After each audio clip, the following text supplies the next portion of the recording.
Good morning, everyone. My name is MightyStream. I'm going to do our March the 7th spiritual principle day in a meditation.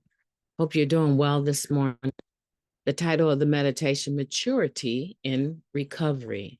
Maturity in Recovery. As we learn to show up without anger, resentment, or fear, we develop an emotional maturity that we might not have expected. Now, that comes from the Living Clean book, chapter 5, Family.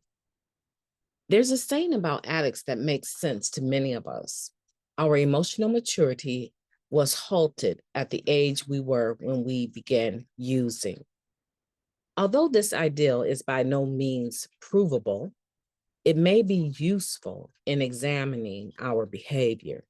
Most of us can identify some pretty immature responses to life in our using days in early recovery, lashing out, taking everything personally, and worrying about what others think of us.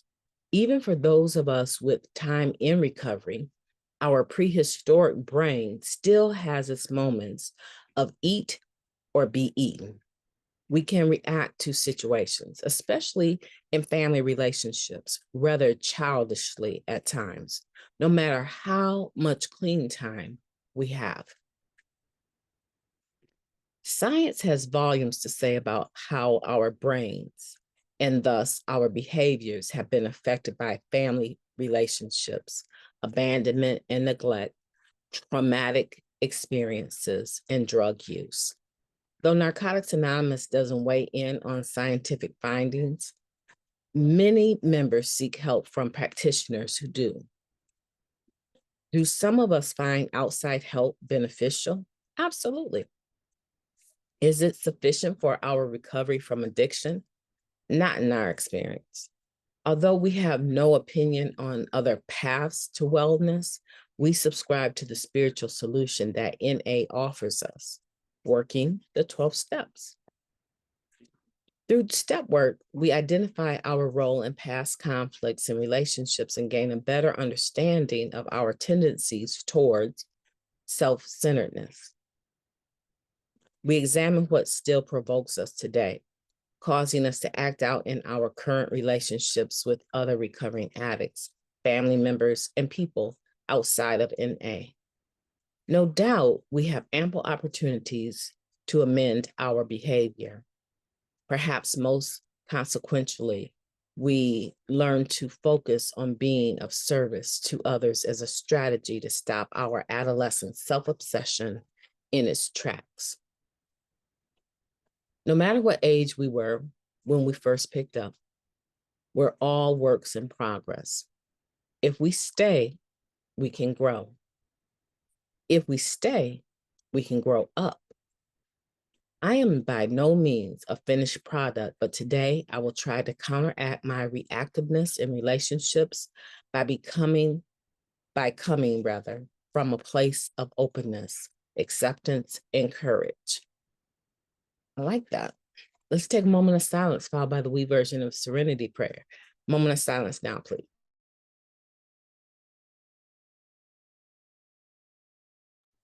Thank you, God. Grant us the serenity to accept the things that we cannot change, the courage to change the things that we can, and the wisdom to know the difference. Just for today, please and thank you. Wow. What an amazing meditation, right? It's talking about growing up in recovery. It's talking about becoming emotionally mature, really the spiritual principle of maturity.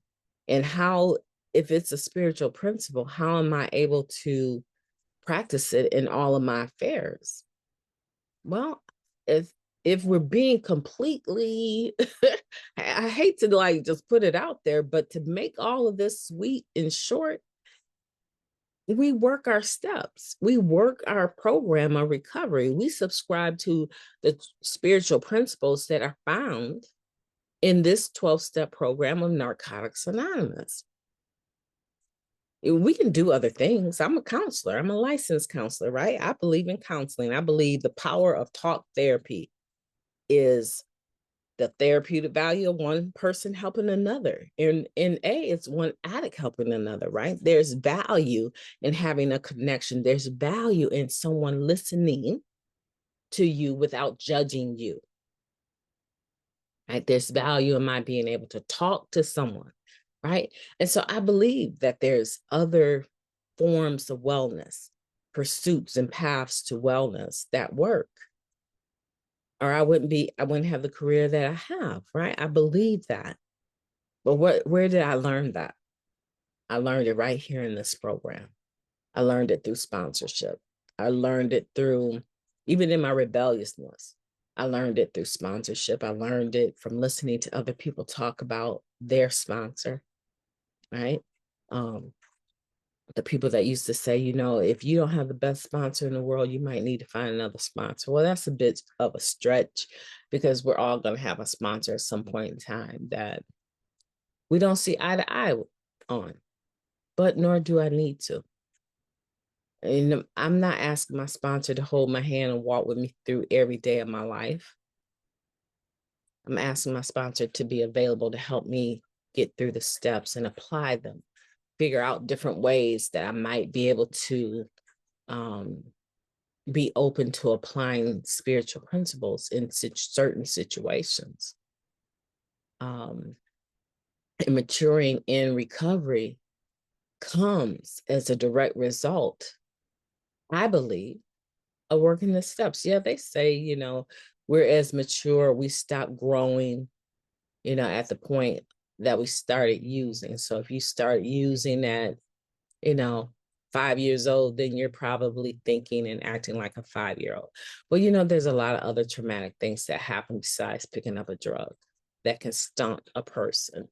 And usually it shows once we start to clean up because we don't have drugs in our system to, sugarcoat situations for us, to create illusions and make things more tolerable for us. There's a lot of things that a lot of us succumb to as a direct result of using drugs that we would never put up with as clean individuals today. And that is, to me, a byproduct of staying clean. But there's other byproducts of staying clean. And they come quite naturally, but they don't come without some effort, right? You're still going to need a sponsor. And some people, I'll never, I hear men say this a lot. I'm not asking a man to be my sponsor. Okay. So in essence, you're still going to be in that state of mind that you know it all. Okay. Let me know how that works for you, because it's not my job to try to convince you to do otherwise. It's a suggestion that has worked for thousands of people, thousands and thousands and thousands, if not millions of people. It has worked for thousands of people. But for some reason, you're different. Okay. Let me know how that works for you. But for me, I love Narcotics Anonymous and I love the step work. And I love not only doing the step work personally, but also helping other people do it. And I grow. It seems like every day I'm learning something different. Every day I'm learning that there's still stuff I don't understand. And I'm open to the process. I want you to be open to the process too. We're by no means a finished project, but today we can try to counteract our reactiveness in relationships by becoming a place of openness, acceptance, and courage. That is a mouthful. That last little bit is a mouthful. We can grow, but what about growing up? I don't know, like I can't probably remember the first time I didn't react the way that I normally would react.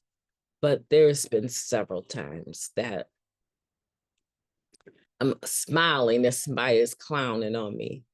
There's been several times I'm just smiling when someone is clowning, and it's probably infuriating them even more, but it's not intentional.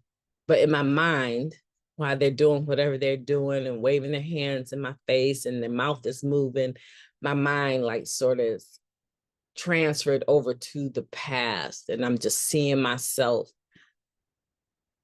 pull a little kung fu out, right? My mind starts smiling inside, right? I just am like, they have no idea. And I'm just sitting there with this stupid looking smile on my face because my mind is saying, you wouldn't even dare put your freedom at risk by going to jail or putting your hands on somebody, and I'm just standing there. And then later, years later, the person had one particular memory. She comes up to me and she said, you know what? There's so many times I went off on you. I just want to apologize. I've grown up a lot.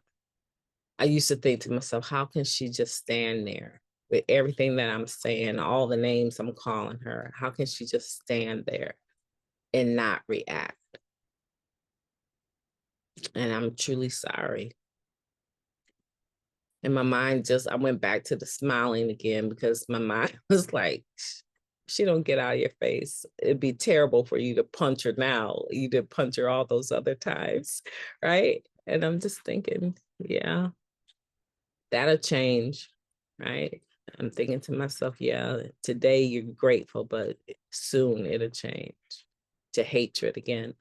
And so I come to expect people aren't going to behave or do things the way I want them to do, even in my family relationships, does not give me a right to go back to my prehistoric days before I got clean. No, I'm in this program for a reason, and I need to apply the things that I've learned. My name is Mighty Stream. I've gone on long enough today. I've enjoyed your company. I hope that you have a beautiful day on purpose.